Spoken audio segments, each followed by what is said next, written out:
Сәлем бердік тыңдармандар. Бүгінгі түс жору шығарылымда жын шайтан көрсеңіз мұсылманша түс жоруда қалай жорылады. Түсінде жындарды көру көптеген адамдар үшін қорқынышты оқиға. Жындар біздің әлемге параллель әлемде өмір сүретін жасырын жандар екені белгілі, сондықтан оларды түсінде көру адамға қорқынышты әсер етуі мүмкін. Түсінде жындарды көрген адам өзін қорғау және олардан қорғану үшін олардан пана іздеуі өте маңызды. Адам Құран кәрімді оқу арқылы немесе лағнет шайтаннан Алладан пана сұрау арқылы жындардан пана іздей алады. Бұл рухани жұмыс адамның өзін жындардың ықпалынан қорғап, күнделікті өмірде жындар тудыруы мүмкін жамандықтан қорғауға көмектеседі. Түсінде жындарды көру адамның өміріндегі келіспеушіліктердің белгісі болуы мүмкін немесе кедергілер мен қиындықтарға тап болуы мүмкін. Адамның бұл көрініске сақтықпен қарауы және онымен байланысты болуы мүмкін кез келген жамандықтан Құдайдан пана сұрауы маңызды. Шайтанды түсінде көруде пана іздеуге кеңес беретін көріністердің бірі. Егер адам түсінде шайтанды көрсе, бұл оның өміріндегі кедергілер мен кедергілерді жеңудің көрсеткіші болуы мүмкін немесе өзін нығайтып, зұлымдық пен айла-шарғыдан пана іздеу қажеттілігінің көрсеткіші болуы мүмкін. Сондықтан адам өмірінде кездесетін қиындықтарды немесе дағдарыстарды жеңу үшін шайтаннан пана іздеп, пана табуы ұсынылады. Жын мен жын шайтандардан пана іздеу, жамандық пен жиіркенішті істерден қорғануға және қорғауға көмектесетіндіктен, дініне қарамастан әрбір адам үшін парыз болып саналады. Жалғыз әйел түсінде жындарды көргенде қорқыныш пен алаңдаушылықты сезінуі мүмкін, өйткені әртүрлі мәдениеттер жындарды шайтанның хабаршысы деп санайды. Түсінде жындарды көру жалғызбасты әйел үшін қорқыныш пен алаңдаушылықтың көзі болуы мүмкін. Бірақ Алла қаласа, жалғызбасты әйел түсінде жындардан пана іздеп, өзін қауіпсіз ете алады. Түсінде жындарды көру және одан пана іздеудің бірнеше мүмкін түсіндірмесі бар. Олардың кейбіреулері қауіпсіздікпен қорғануды білдіреді, өйткені ол пана сұрауды білдіреді, және жындардың зұлымдықтар мен зұлымдықтардан Құдайдан пана сұрауын білдіреді. Түсіндегі жалғызбасты әйелге тікелей.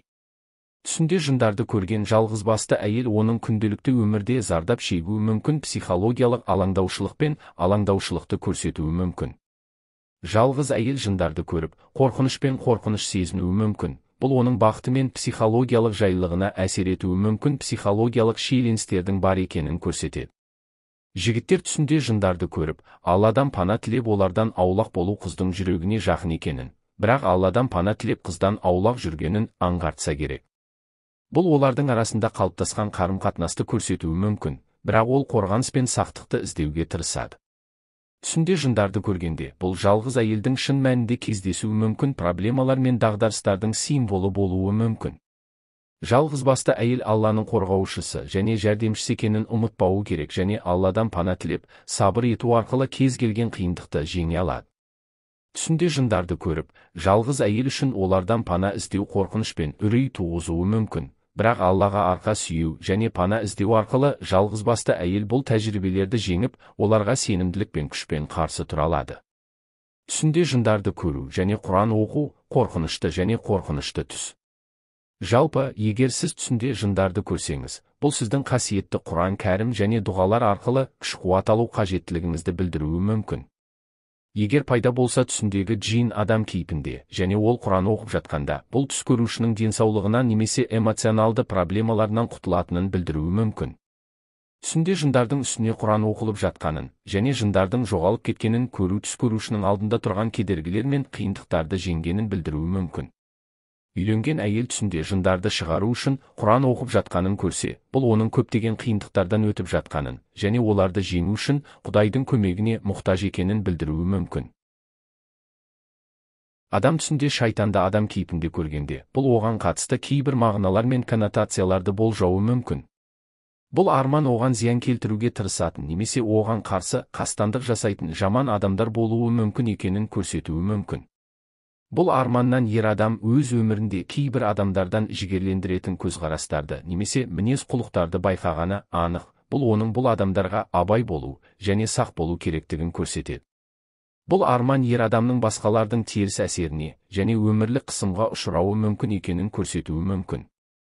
Ер адам осы шындықты сезініп, осы қиындықтармен сәтті күресу үшін өзінің психологиялық күші мен сенімін сақтауы керек. Бұл арман адамға оның басқалармен қарым-қатынасында алдын алу және сақтық маңыздылығын еске салады. Жалғыз әйел түсінде шайтанды көріп, одан пана іздеп, түсінде оны одан аулақ ұстауы түс көрушінің бастан кешіп жатқан қиындықтары мен дағдарыстары бар екеніне, бірақ олардан құтылатынына дәлел. Сондай-ақ Ибн Сирин шайтанды көріп, одан пана іздеудің мол ризықтың астарлы көрінісі екенін және барлық дұшпандардың айласынан құтылып, оларды жеңуді меңзейтінін, сонымен қатар жалғызбасты әйелді нығайтып, оны жамандық пен қастандықтан қорғауды білдіреді. Сондай-ақ жалғызбасты әйелдің адам кейпіндегі шайтанды армандауы жиі кездеседі, және бұл оның қорқынышының, немесе өміріндегі кейбір қиындықтармен күресудің дәлелі болуы мүмкін. Егер жалғызбасты әйел түсінде шайтанды көріп, одан пана іздесе, бұл оның қиындықтарды жеңіп, өмірде бақыт пен табысқа жету қабілетін көрсетеді. Түсінде тірі өлі жеміс бергеннен кейін түс көрушінің жеміс жегенін жоруы, түс көрушінің өлілерге садақа беріп, жақсылық жасауын және дүние мен ақыреттің сауабына оң әсер ететінін білдіреді. Бұл арман зұлымдықтан аулақ болуды, және армандаушының өміріндегі береке мен күнкөрістің артатынын білдіруі мүмкін. Сондай-ақ бұл армандаушының өмірінде жан тыныштығының, бақыт пен сәттіліктің болуын білдіреді. Түс көруші өмірінде жақсылық пен берекеге ие болу үшін өлгендерге жақсылық жасауды және оларға жақсылық жасауды жалғастыруы керек. Үйде шайтанды көрудің түсіндірмесі әдетте армандаушыға зиян келтіруге тырысатын алдамшы немесе екіжүзді жаудың бар екенін көрсетеді. Көрініс діни борыштарды сақтамаудың және құндылықтар мен моральдан ауытқудың дәлелі болуы мүмкін. Егер армандаушы үйде жынның жасырынып жатқанын көрсе, бұл оған зиян келтіру үшін қолайлы мүмкіндікті күтіп тұрған алдамшы жаудың болуының белгісі болуы мүмкін. Армандаушы сақ болу керек, рухани күшін сақтап, жаман және зиянды адамдардан аулақ болуға ұмтылуы керек.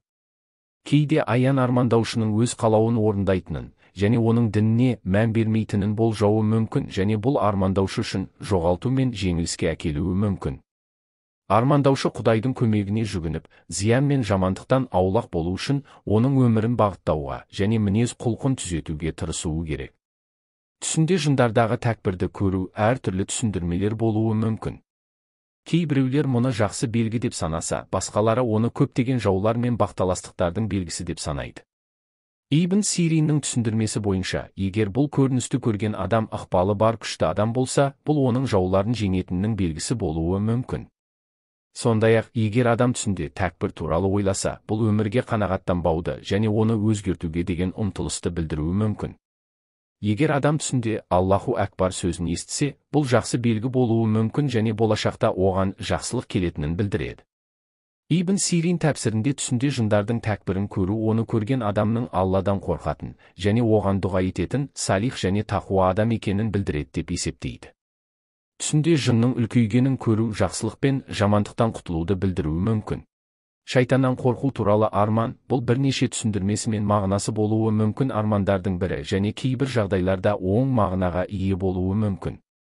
Шайтан адамдарды азғырып, ізгілік пен тақуалық жолынан тайдырғысы келетін арам пиғылды жаратылыстардың бірі болып саналады. Сондықтан түсіңізде шайтаннан қорқатын адамды көрсеңіз, бұл оның Құдайға жақындауға және шайтанның зұлымдығынан қорғануға ұмтылуының көрсеткіші болуы мүмкін.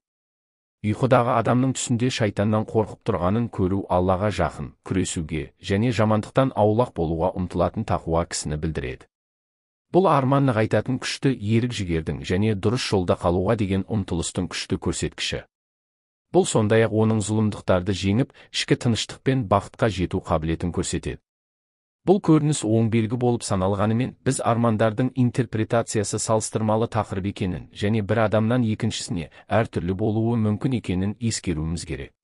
Арманның мағынасы әр адамның жеке жағдайына, мәдениетіне және діни көзқарастарына байланысты әртүрлі болуы мүмкін. Сіз арманның үстірт интерпретациясына түспеуіңіз керек және адамның өмірі мен жалпы руханиятына оң әсер етуі мүмкін терең мағыналар мен белгілерге назар аударуыңыз керек. Егер үйленген адам түсінде шайтаннан қорқатынын көрсе, бұл оның отбасылық өмірінде береке бірлік пен жын-перілер мен отбасылық мәселелерден қорғауды қалайтынын көрсетуі мүмкін. Осымен бүгінгі түс жору шығарылым аяқталды. Каналды қолдау мақсатында каналға тіркеліп, видеоға лайк басып қазақша контенттің дамуына үлес қосайық. Келесі түс жору шығарылымдарда кездескенше